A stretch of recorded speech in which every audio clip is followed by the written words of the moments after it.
ममाङ्गानि वाक्प्राणश्चक्षु श्रोत्रमथो बलमिन्द्रियाणि च सर्वाणि सर्वं ब्रह्मोपनिषदम् माहं ब्रह्म निराकुर्याम् मा ब्रह्म निराकरोत् अनिराकरणमस्तु अनिराकरणं मेस्तु तदात्मनि निरते य उपनिषत्सु धर्मास्ते मयि सन्तु ते मयि सन्तु।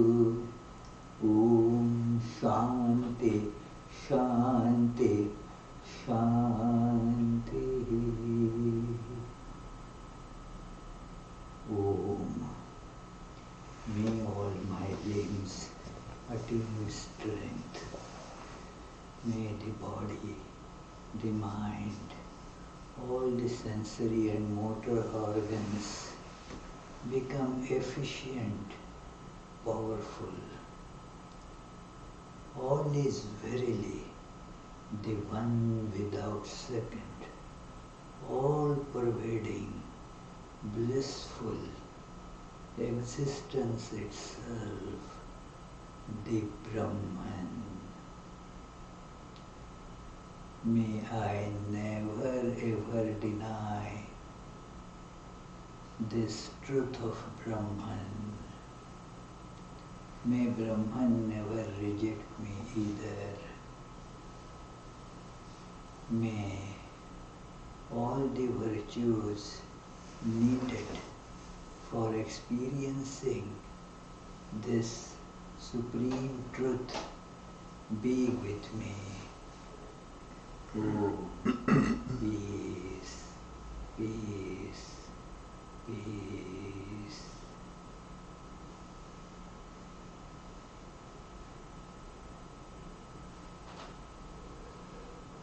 Let us feel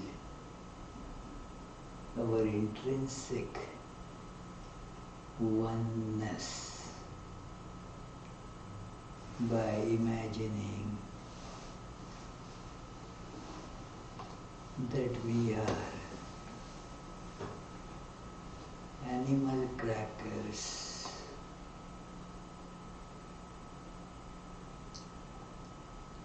which are of so many different shapes and sizes, go by names like camel or crocodile or lion, but actually they are same one substance.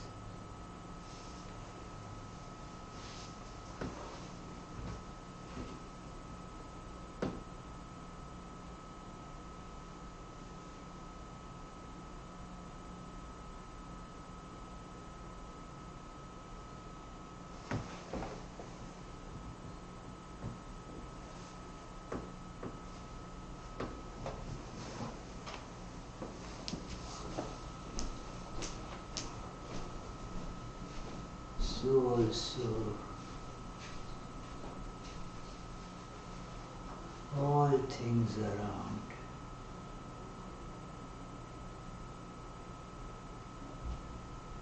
have actually the same one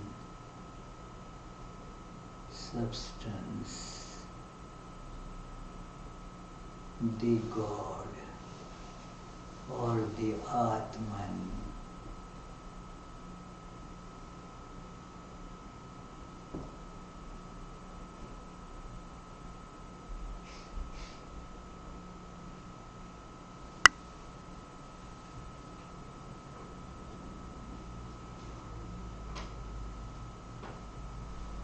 That alone takes various different forms which come and go.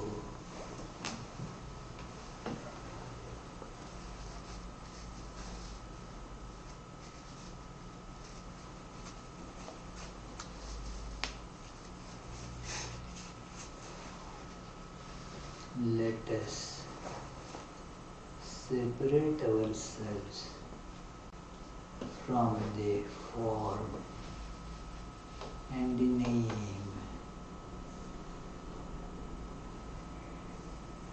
Let us transcend our identity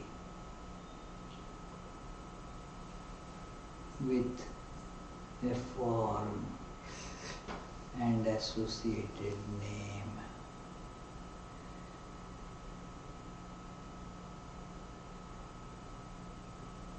Let us tell ourselves, I am not body, I am not mind, I am nothing that changes. I am the absolute, ever perfect, ever blissful, divine, all-pervading existence. Om, peace, peace, peace.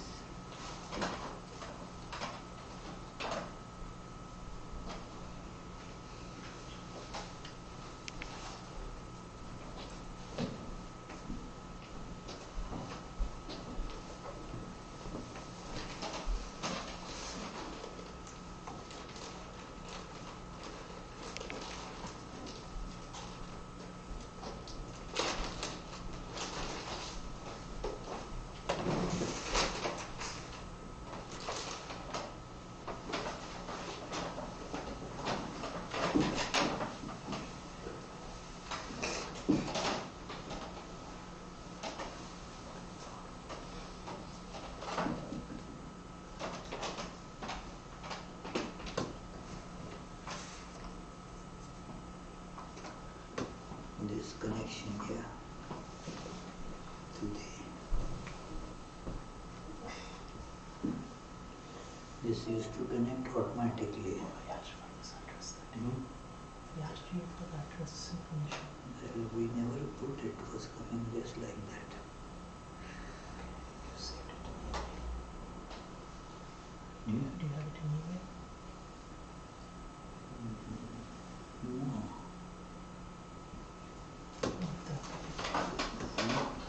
Because I have never put any of that here.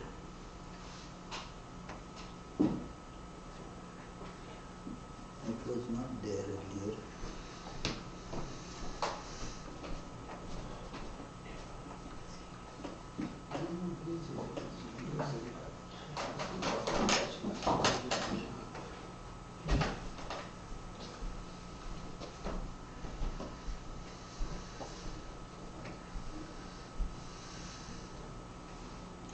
This is DNC, right? It is different.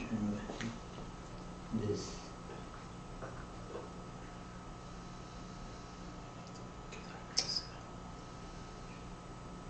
Sorry, a little technical glitch. This is the same thing last time, right? The tablet is different, that's all.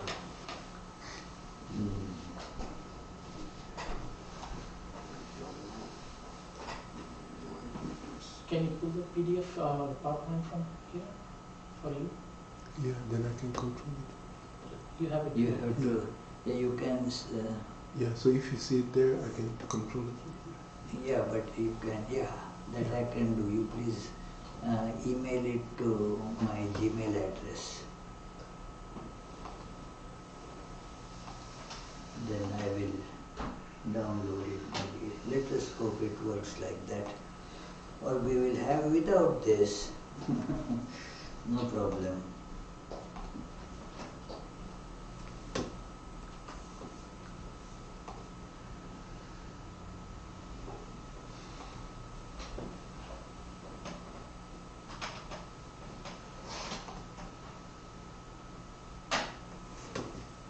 Okay, I sent it.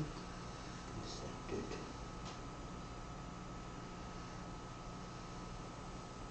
No. We have to find it. We can refresh.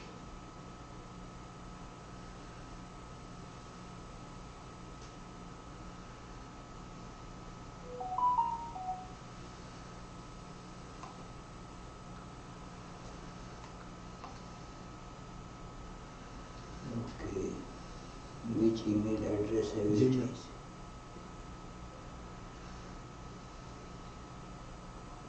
Which one you said?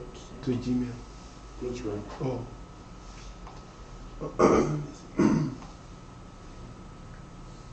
Send it to Yogatmananda at gmail.com.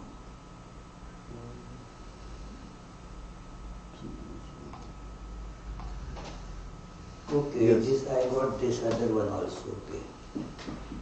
So let me now download it.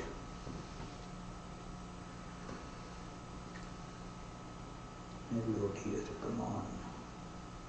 Get downloaded. These notifications must be stopped.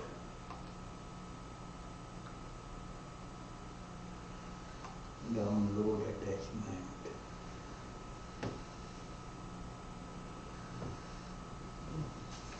Okay, it says downloaded the attachment.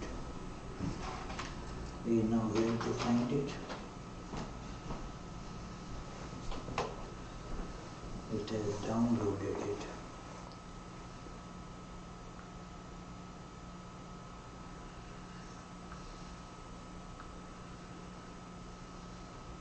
Go to downloads maybe. Okay, yeah. Okay, yeah.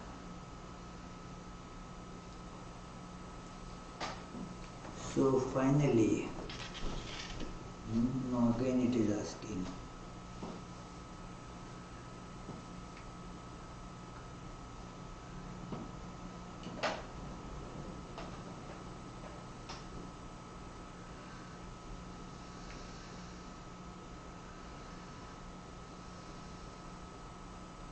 Well, it is still not working. There something is.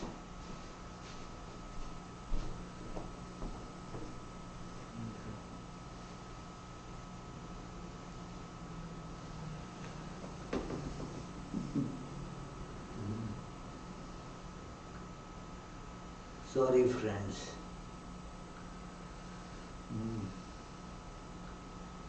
All funny.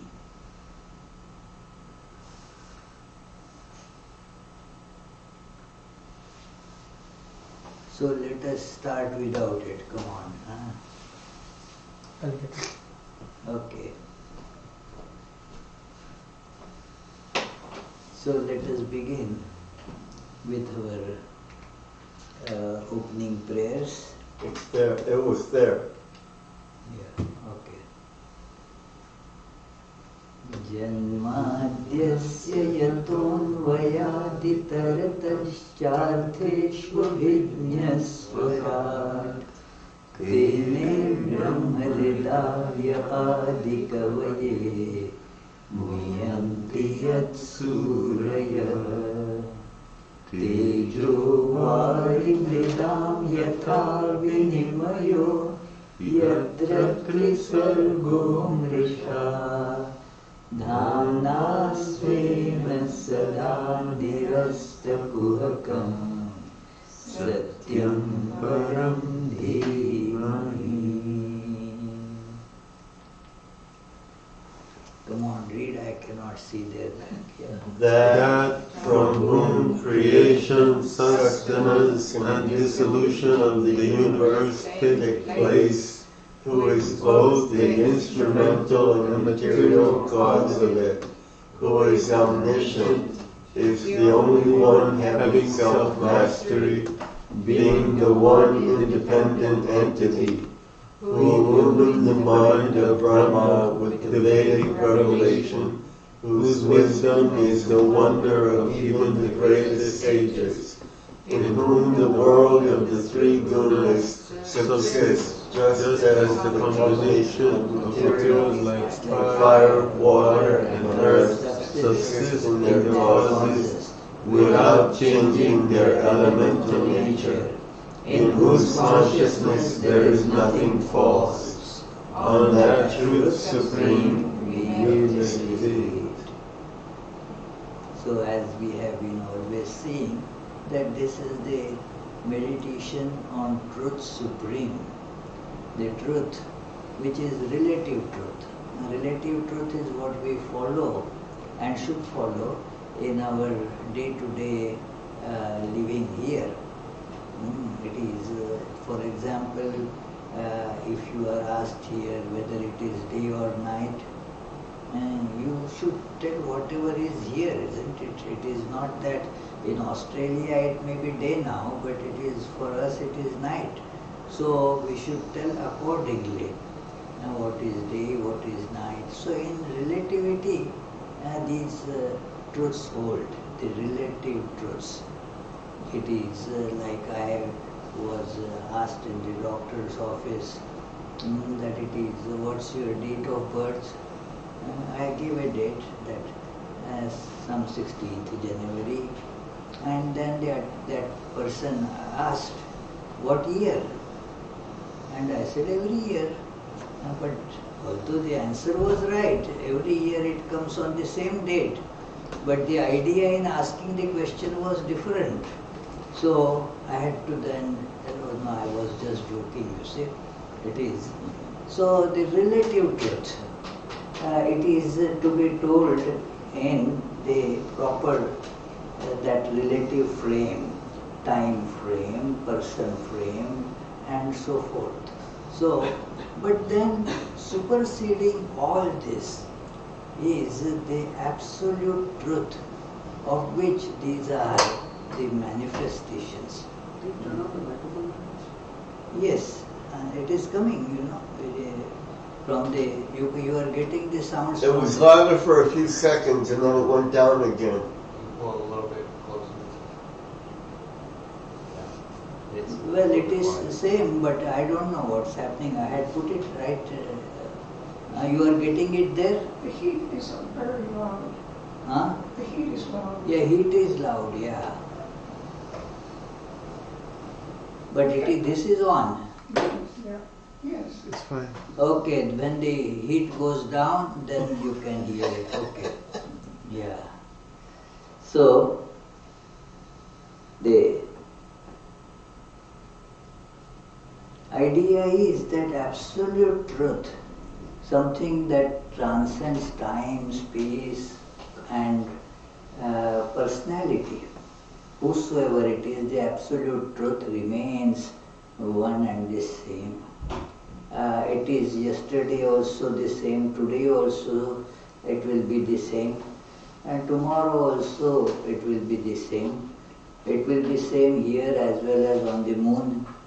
So that is the absolute which transcends the relativity. And why should we be concerned about it is because all that we actually seek in life lies there. The joy that we seek in life, in this relative world we don't get it. We run after it, but then we get deceived here. There is the appearance, like relative truth is the appearance of the absolute truth. So the relative joy is also actually just an appearance. So we rush towards it to get it, but then it keeps on eluding us. So we seek peace, we seek truth, we seek happiness, and this pursuit actually leads to all that. And that is why this should be followed in this great scripture that we are studying, Srimad Bhagavatam. And this is 111th class. And in this 111th class we shall be continuing the story of Bharata, who was a king. The supreme truths are presented in such what is called Puranas or mythological texts through various interesting stories so that they can be assimilated easily. The sages talk therefore in parables so that the truth gets easier to assimilate. Jesus also told, I speak in parables. In all the Buddha's teachings you will see full of parables. Why? The reason is obvious that we like to listen to stories. So Bhagavatam This text is full of wonderful stories. They are so popular that if there is the Bhagavad Kirtan, the singing of this great Bhagavatam with all the different stories and lores presented, thousands of people, they like to listen to that.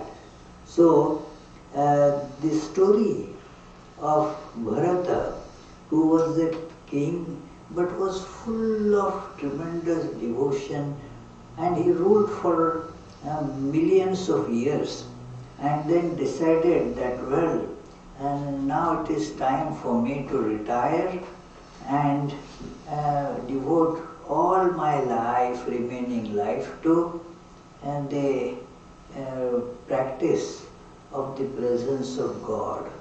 God alone is. And so let me see that all the different forms, names, let me see the substratum of that and get the experience of that. So he renounced everything. It is a necessary condition. Renunciation may not be just the formal, external renunciation, but the internal renunciation, which means that nothing is mine actually. And the essence of that renunciation, as Sri Ramakrishna was never tired of mentioning, that it is I and mine. That is the ignorance. And so all that we need to give up is this ignorance. So he decided that that is what he should be established in, because why one should need to do the practice? Just hearing should have been enough, hearing the truth. And there are schools of Vedanta, and great, they are correct in their own way, like the Vivaran school, which says that although it has been described that one should hear the truth, meditate on it, and assiduously, with great tenacity, hold on to it. But the school says the other two, like meditating and holding on to, are secondary. They may not be necessary also for some cases. And just by hearing alone, the knowledge will just come up. Like somebody hears that it is your glasses, reading glasses, you are looking for, searching here and there, but then you have just pushed them on the forehead. Such cases do happen, that people while reading they want those glasses. Once the reading is done, now to converse with people, move about, they become a big distraction. So they just push it on their forehead, but then forget where did they keep it. So look here, there, everywhere, and then say, well, they are lost. Where did it go? Then somebody tells, hey, right on your forehead. Now the illumination is instantaneous. Oh yeah, wow, I got it. Illumination is instantaneous there. That you don't need to meditate, okay, let me meditate, that the glasses are on forehead. And no, it is instantaneous. You just see, that's it, But our ignorance has, so many layers in our life. It doesn't go away quickly. This ignorance brings about lot of attachment. And that happened to that Bharata's story is from that angle tremendously important. That we saw that he got attached to a fawn, a little deer that fell into the stream there, and so took out the deer while actually he was doing meditation and practicing spiritual disciplines. Gradually all his attention was sucked by that deer. He could not think of anything else. And thus what happened? Forgot all spiritual disciplines, didn't find time for anything, just all attention on that deer. That deer has become so dear to him. So it is, at the end when he passed away, still they thought of deer. My dear, oh, what will happen to me, to that little deer after I am dead? So, like that, thinking of the deer, he passed away. No thought of God. So, he had to take the next birth. And next birth, how do you get the next birth? It is the same thing, that it is like I started using this tablet today. Now what was in my earlier tablet, that was dying, So it was, the hardware is new, but all those apps and everything was transferred from there to here. So that is what happens in rebirth, that all the body, the hardware is new, different hardware, but all the impressions of the earlier life, they get picked up, as it were, and put onto the new body. So now whatever was on the top layer, the birth gets according to that. He was thinking of deer, it is. So he got the birth of a deer, but retained that awareness that now I will be careful. I will not get caught in any attachment now. No I and mine. And thus, next, when practicing like this, his deer birth was over and he again got a human birth. So, we saw some aspect of it. Oh, here this will not work. There it will go, but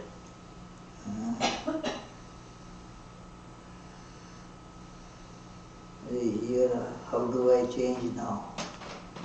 Slide, Maharaj. Slide 2. Okay.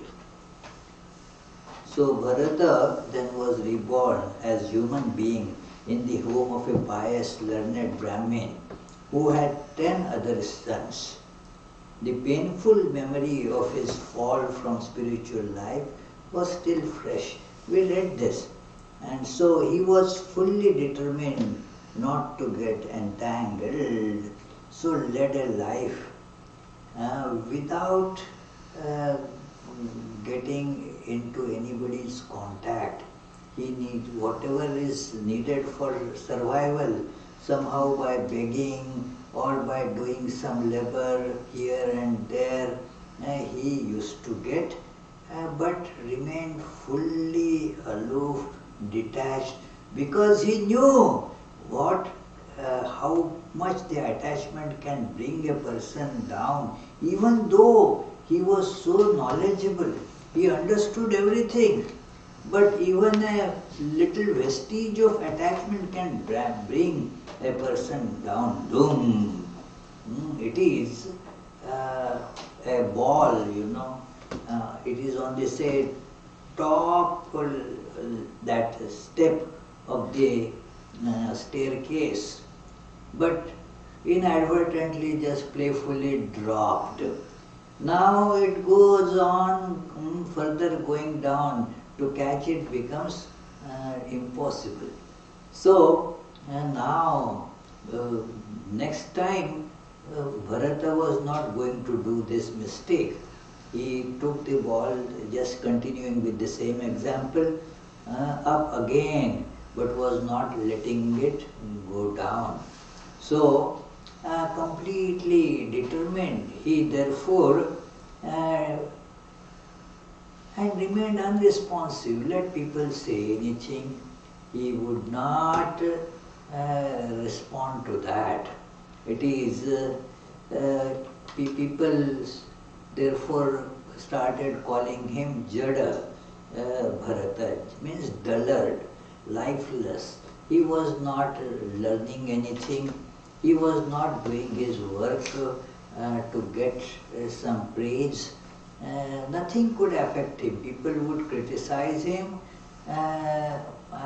Then later on, as we saw in our last class, he decided to remain completely, without taking bath, putting on some rags, and thus looked very haggard. The face was, it is, so that the idea was nobody will get attracted to him. It is, people will run away from him, so that there is no chance of getting attached. Now, while he was like that, there was a gang of robbers, that it is brigand gang, and then they were looking. They also, religion is for everyone. Even the thieves, robbers, all scoundrels, everybody has their own type of religion. So these people also had religion, which was, that do all cruel kinds of sacrifices for some gains. That it is so that now this chief of this, their chief wanted to have a male child from his wife. So therefore somebody told him, perform a human sacrifice, kill a human being in front of that. They had a temple of Kali called Bhadra Kali. Now in that temple you kill this human being and put it in the flames, offer that as a sacrifice to this goddess Bhadra Kali. So and so his gang members, to make the long story short, these gang members got Bharata. And Bharata did not resist that, he was not resisting anything. So he was caught there, but then goddess Kali didn't like this. She refused completely to get this kind of sacrifice. So she saw this innocent and holy person devoted to God is being killed in this way. Furiously, Kali came out, slaughtered everyone in that brigand gang. It is all. So Bharata then went away from there.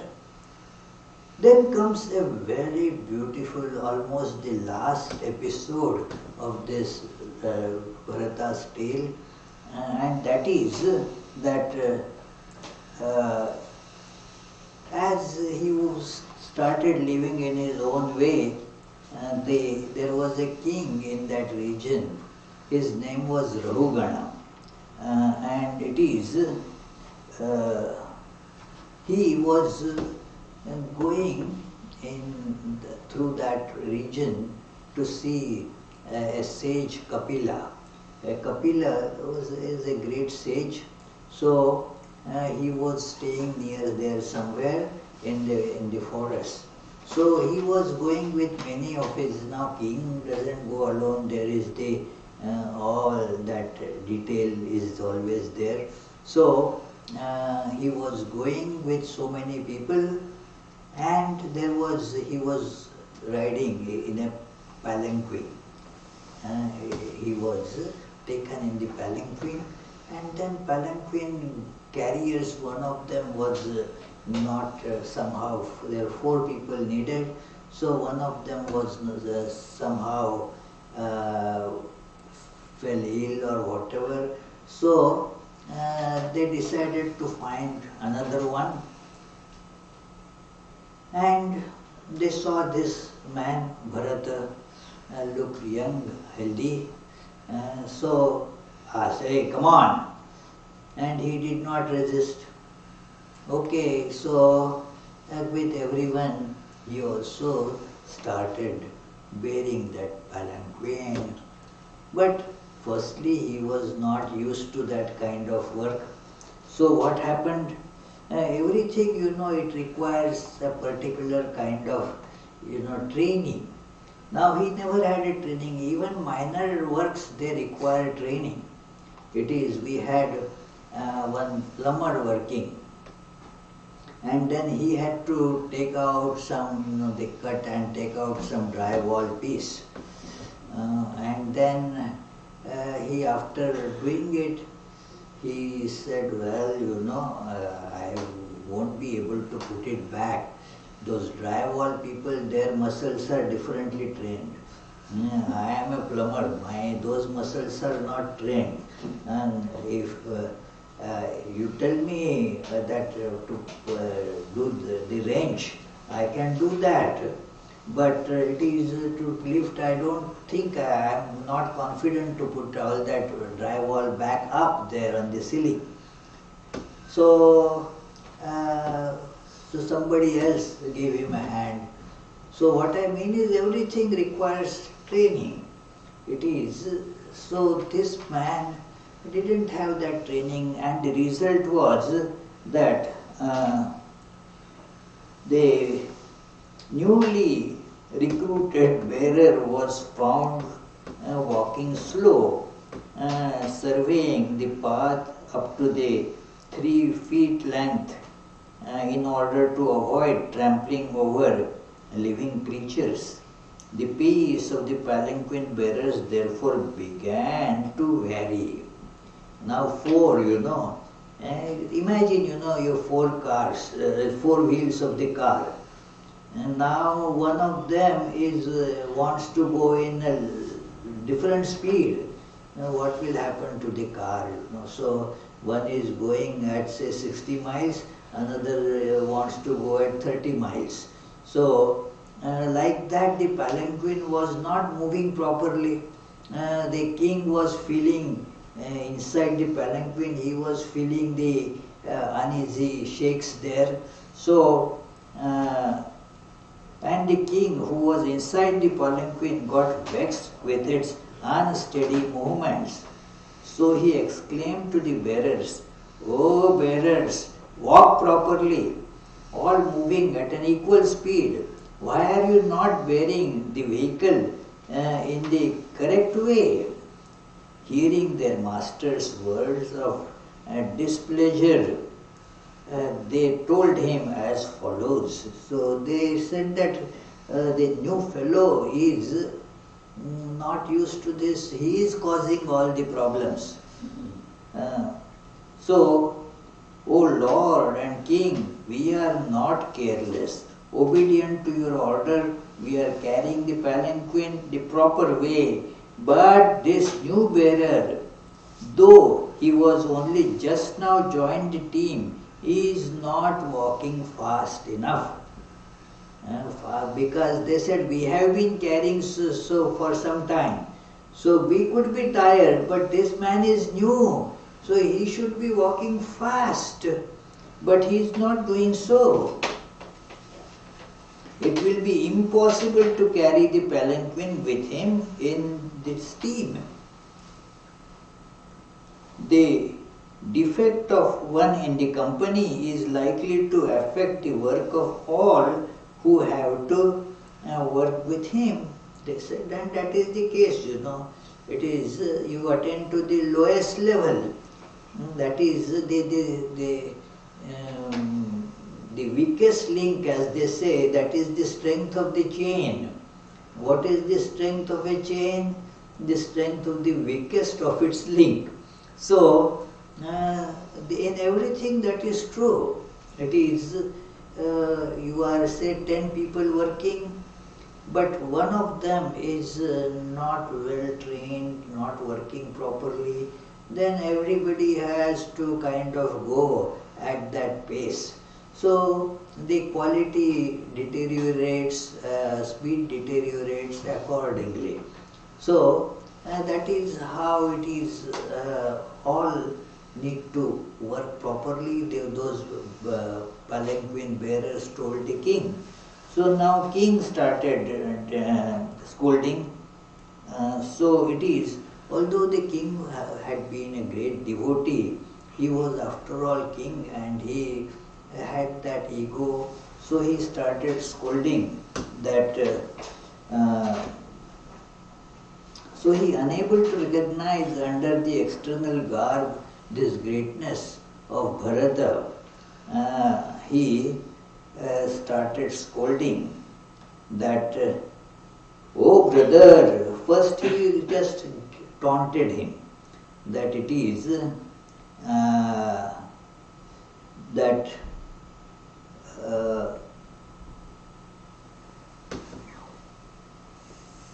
King Rahugana, he first taunts that, and nice taunting. Oh brother, you are very tired, aren't you? For you have indeed been bearing the palanquin single-handed for such a long distance. Now this was a taunt, because he had just joined. So, because sometimes taunting makes a person, come to the senses. It is, once I remember, I was that's college student, and then something was to be carried in the building from one room to another room, just about 20 feet or so. So, and it was quite light, but we were two, so we held one end, one myself, another end, the other student. So we started taking. So our teacher laughed and said, hey, can I come for help? Because it was job of even one person's one hand would be more than enough to carry it. But we were two people carrying it. So that our teacher taunted that, hey, shall I also come to help you? So that brought us to the senses. So I held it, that other my fellow student went to do some other work. So he thought that, okay, first let me bring this fellow to senses by taunting that it is, oh, why are you like that? It is. So, moreover, he further continued the taunting. Moreover, you are not so well built and strong. Actually, he was well built and strong. So, besides, it seems you are very old. That is again taunting. But all your fellow bearers are not like that. Though ridiculed in this way, Bharata continued to walk as before, without uttering a single word in reply. So, it is, then he switched to other means, that not listening. So, Bharata, why did he not take it to heart? Because he was completely aloof from body. Old day, you are old, strong, weak, these, that, trained, untrained. All these apply to what? To body. Who gets old? I never get old. It is, although it is the body that is born, body ages, body dies. That is all applicable only to body. Now what is the meaning of I getting old? It means I am identifying myself with body. It is just as you may say, that when your car is very old, my car is 20 years old, You say that, you don't say I am 20 years old, it is the age of the car, but we know I am not same as car. We don't know this truth that I am not the body. This is a simple truth that one can intellectually understand in no time.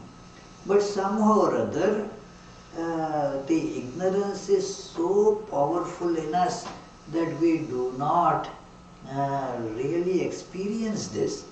I am not body. And we do not say that that I am that old. It is the car is old, I am not old. Car is 20-year-old. And so it is like that.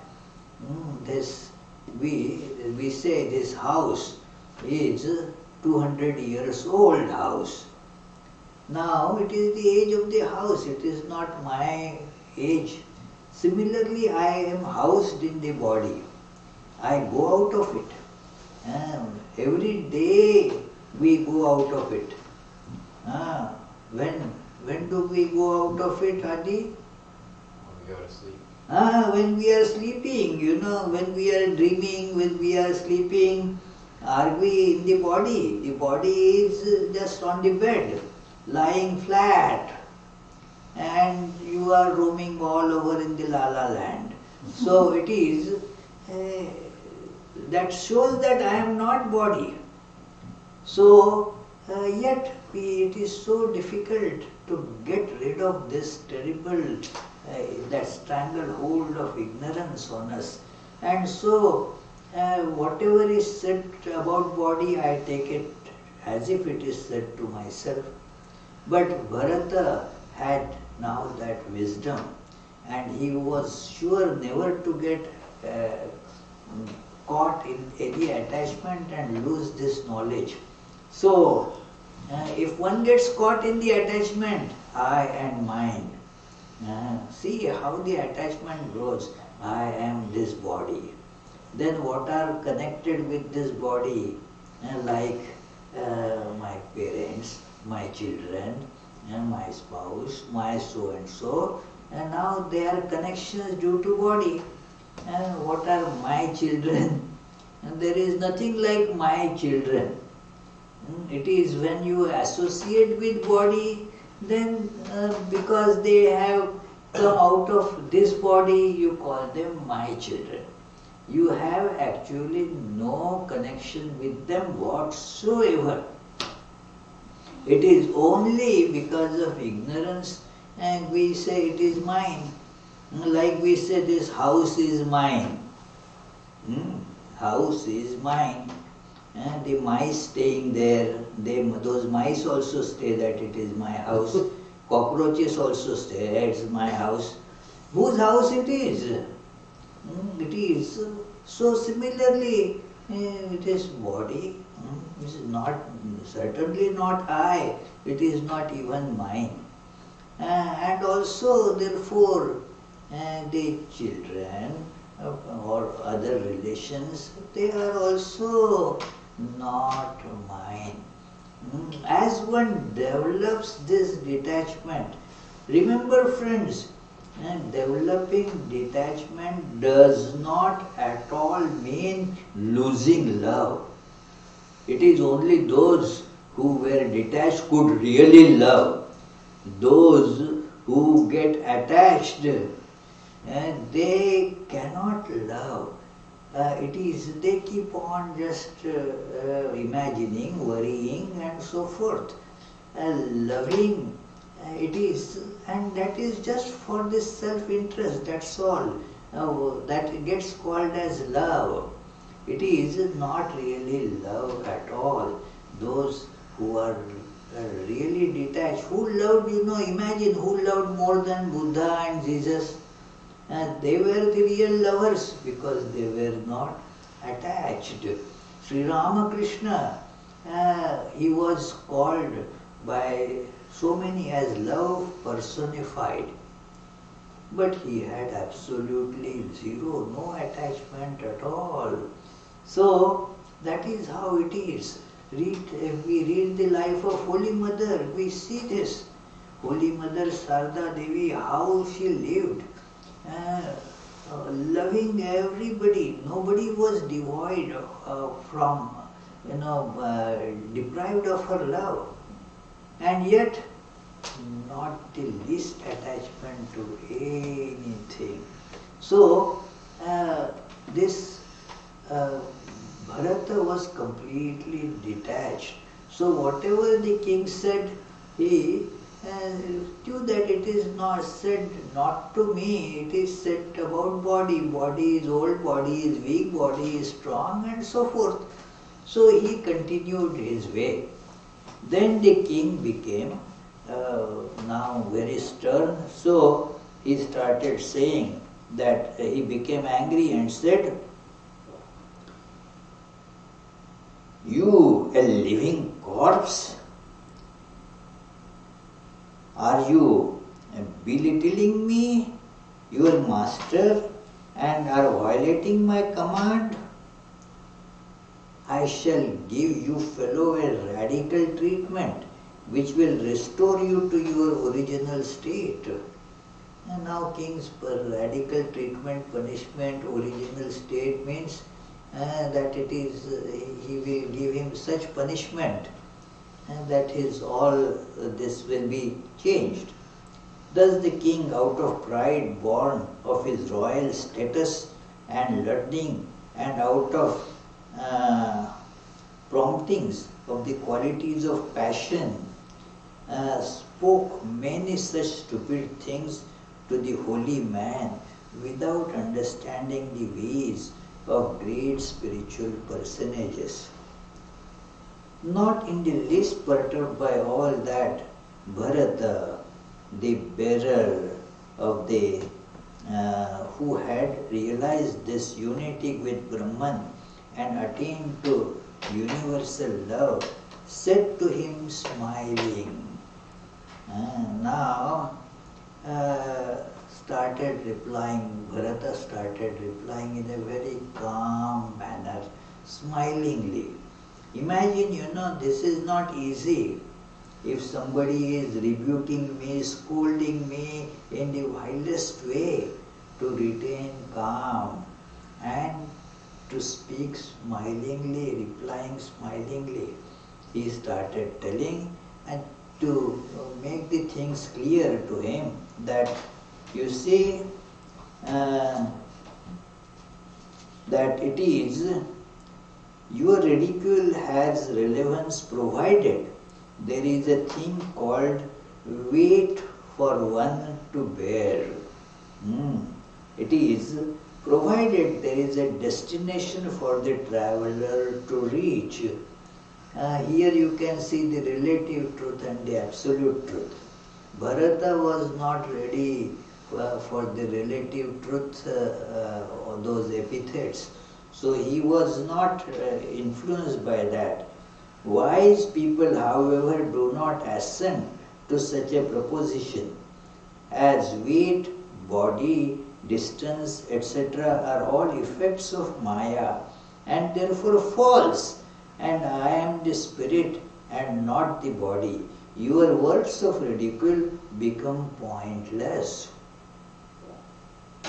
Corpulence, leanness, and disease, hunger, thirst, fear, quarrel, desire, old age, sleep, attachment, anger, pride, grief, etc. are all true only in regard to one born with the body, but not to me, who am the Atman. He identified with Atman, nothing of this applies to me. And that is how the great people behave. There is that story of Shankaracharya, when he reached Omkareshwar from Kaladi, a little child of about 8 years old. So, to meet his guru, to make the long story short, the guru, naturally when you meet somebody you are seeing for the first time, Like I saw this, your name Joseph, isn't it? Yeah. So, so I met him for the first time. So I asked who you are, and he told very clearly, yes, I am Joseph, and asked me who you are, and so forth. So it is. Now, with Shankaracharya and his teacher, the things were different. That Guru asked the same question, who you are. But Shankaracharya had no identification with body, and so he replied in that famous hymn, Nirvana Shatkam, Mano Buddhi Ahankara Chittani Naham, that, well, I am not the mind, I am not the at various organs, I am not the intellect, and I am what I am then. Chidananda Rupa Shivoham Shivoham. I am the consciousness, bliss, absolute. I am the Shiva, the truth, the existence, the auspiciousness. That is what I am. And the hymn goes on. So, like that, I am not identified with any physical characteristics. It is important to note that. So, this is how this king was told by saying that what does it belong to? And then the king got a kind of awakening. Oh my goodness, whom was I talking to? This fellow is not like as he appears. So immediately the king started saying that it is that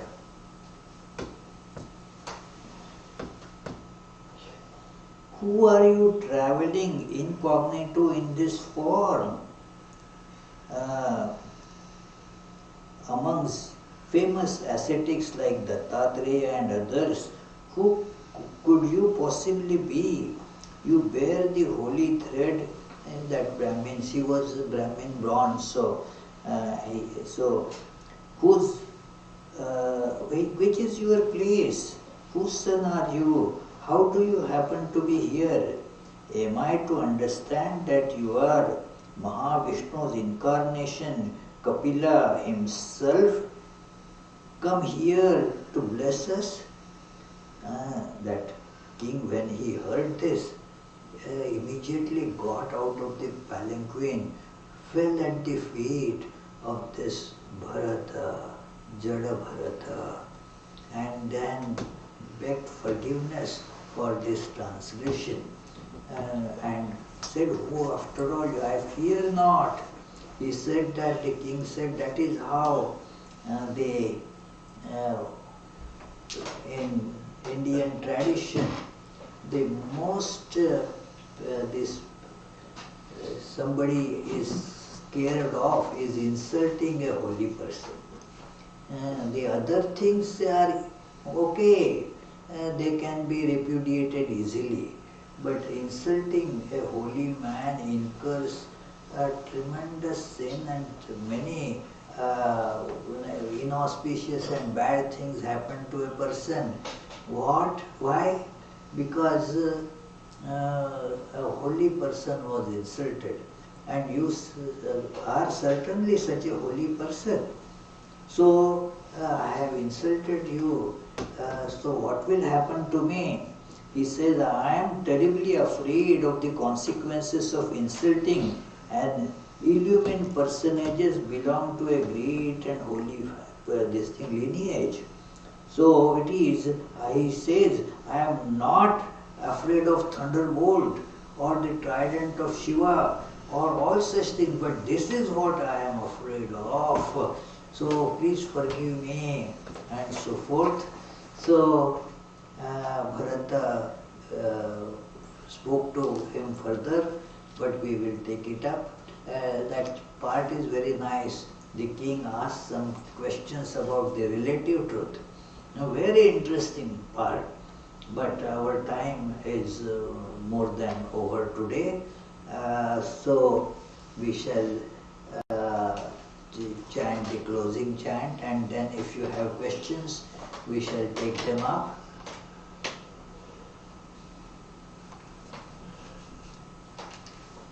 निगमकल्पतरुर्गलितं फलं शुकमुखादमृतद्रवसंयुतं पिबत भागवतं रसमालयं मुहुर्हो रसिका भुवि भावुकाः devotees quaff to intoxication this nectar of the fruit of the three Vedas, flowing from the mouth of the great sage Shuka and mixed with the ambrosia from his words.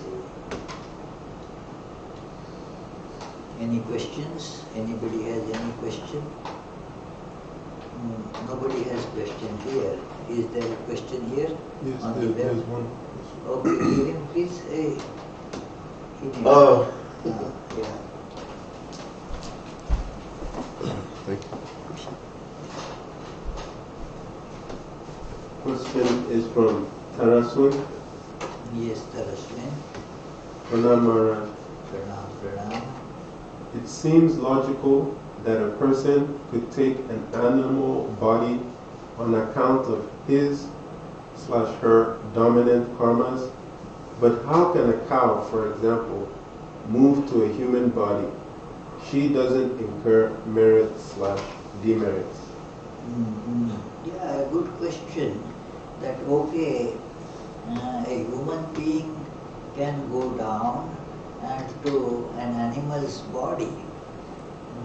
But how can an animal rise to human level? See, it is, the question is that the body is taken according to the impressions which are topmost when at the time of giving up the body. At the time of giving up the body, that is a very important time. In the 8th chapter of Bhagavad Gita, Lord says that yam yam vapi smaran bhavam tyajatyante kalevaram. Whatever that person was thinking at that time, well, at the time of death, gets that kind of birth. So, therefore the advice there is further that therefore all the time remember God, so that when you die you will attain to Godhood, your true nature. So now in this the Bharata was thinking of deer, so became deer. But then he had retained those other impressions were also there. So when this layer of Bharata, that deer body, is over, gone, now the inner other impressions they come up, making him take a human birth. So it is like that. Say something that has accumulated dust because it was lying in a dusty place. Now since we are having that construction going on, and dust everywhere, so it is, but what happens now? The dust gets washed away, then whatever is under the dust shines forth, it comes out. So it is, everybody therefore has the hope of regaining or gaining or regaining human birth. Because the impressions are there. So when the effect of these dear impressions is gone, then the other impressions come up. It is like that. So, for example, in the dream, we may have some those dream illusions, and they appear to be fine while dreaming. But when we wake up, those impressions are now gone, and our waking state impressions, oh my goodness, this is the time I have to go to work now, all that comes up automatically. So this is how in Bharata's life also we see this. and anybody's life. There are so many instances that are given. You might have read in that Ramayana, that story comes that there was a very pious lady, Ahilya her name. But then, because she committed something wrong, so she was cursed to become a stone. But then she asked, how long shall I remain in this stone body? Not just animal, a stone body. And then it was told that, well, although it looks like a curse, what is going to happen?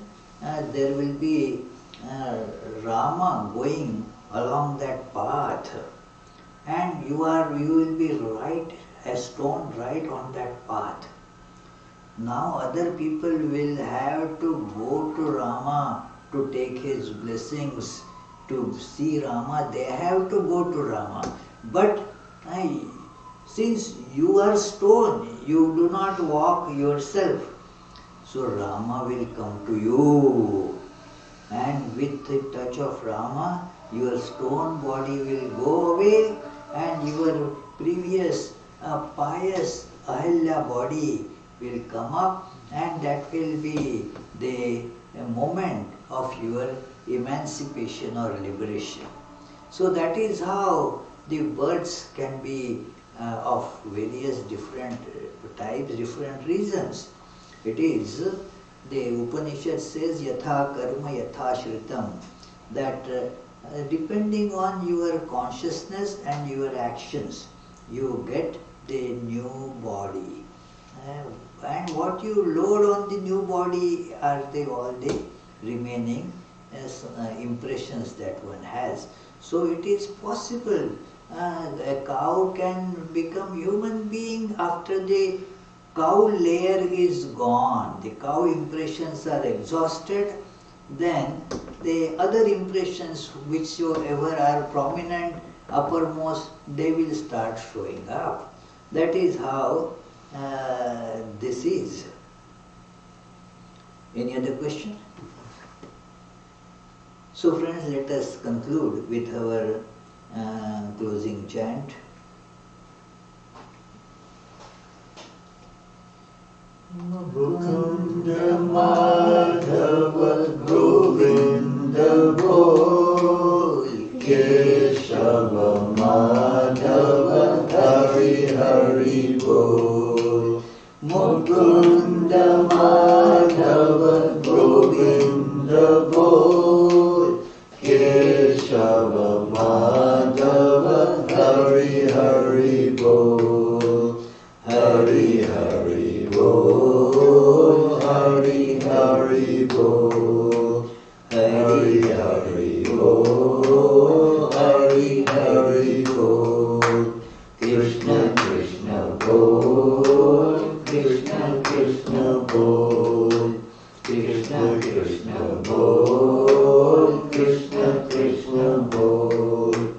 Mukunda Madhava Govinda Bol, Keshava Madhava Hari Hari